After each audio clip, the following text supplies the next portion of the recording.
So the executive leadership model is designed to help not just the leader and the leadership team, but also it helps all of the subordinate elements within the company to understand a standardized process of how to approach problem solving in a way that is very leader centric.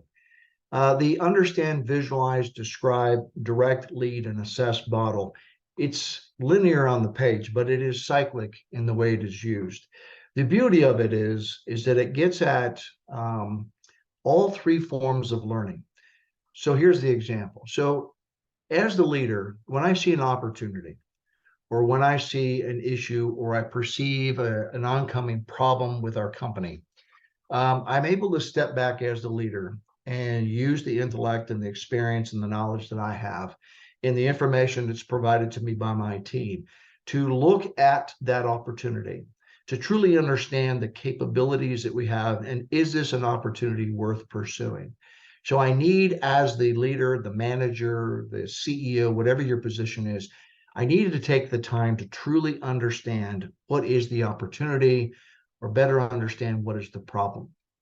Once I do that, what we encourage, because many of us are visual learners, try to draw a picture of the problem.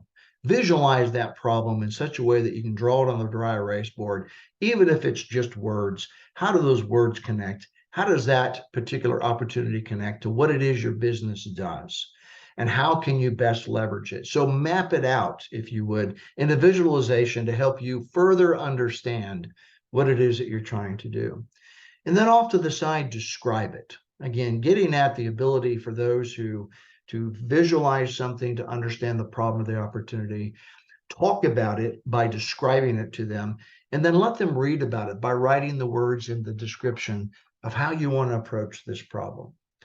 What we have found in my military experience and in my civilian experience as a CEO of a number of companies is if I can help those I'm giving the opportunity to in my organization to run with the ball, if they can understand it and visualize it when I explain it to them as I describe that to them, I can then better direct their efforts so they don't waste time.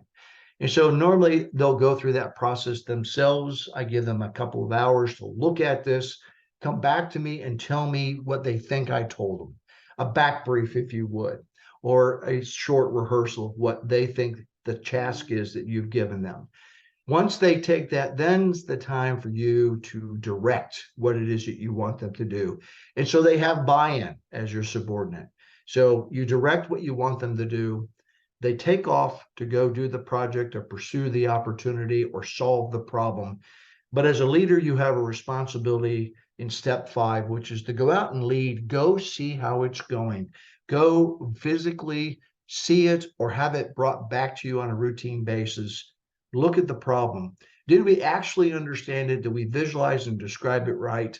And are we directing them in the right direction? And that's what leaders have to do. They have to stay engaged in the process. You can't just let them go and hope they come back with what you would say in most cases, I'll know it when I see it. You know what? No, let's all visualize it together. Let's work it together. So when they come back to you, if they're going the wrong direction, you can assess that and go back to understand, visualize, and describe again. Or you can validate where they're going. Most of the time, they're going to have a better idea than you did at the beginning, and you can validate, you can empower, and you can push them in the right direction. And that way you stay engaged in the problem.